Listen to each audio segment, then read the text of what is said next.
यो के को बोट हौ? ओखर चाहिँ त ओखरको बोट हेर्नुहोस् त गाइस, यहाँनिर पाक्छ होला भन्ने। पाक्छ नि। यहाँ ओखरको बोट पनि रहेछ, भर्खरै फुल्दै रहेछ यहाँनिर।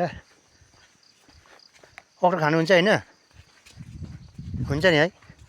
यो त आँप रहेछ है। हजुर के गर्नु हुँदैछ? मरौडाको फलेको हजुर।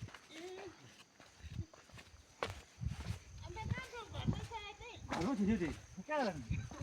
घरको घरमै नि, घरको काम गऱ्यो बस्यो।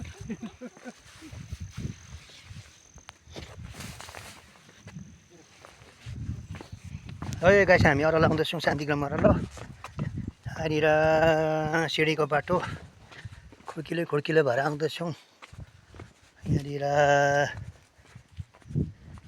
तपाईँहरूलाई यो धोत्रेको साइड सिनहरू देखाइरहेको छौँ। जङ्गलै मात्रै, जङ्गलमा चाहिँ हाम्रो धोत्रे त के गर्ने, फरेस्टै मात्रै, फरेस्टैमा छ धोत्रेमा त।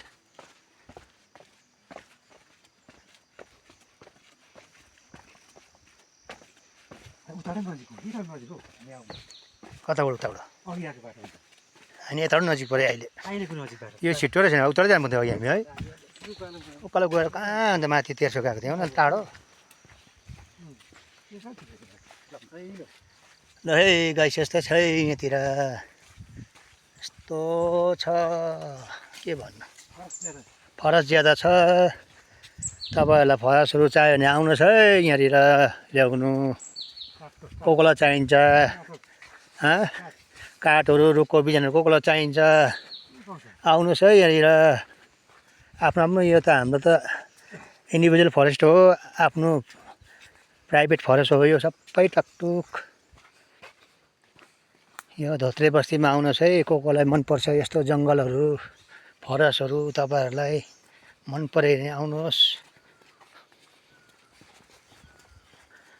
र यहाँसम्म तपाईँहरूलाई हाम्रो धोत्रेको सिन यहाँसम्म देखाउँदैछु। अहिले फेरि एकछिनमा तपाईँहरूलाई फेरि अर्को सेकेन्ड पार्ट देखाउनेछु। र यहाँसम्म अहिलेलाई धन्यवाद।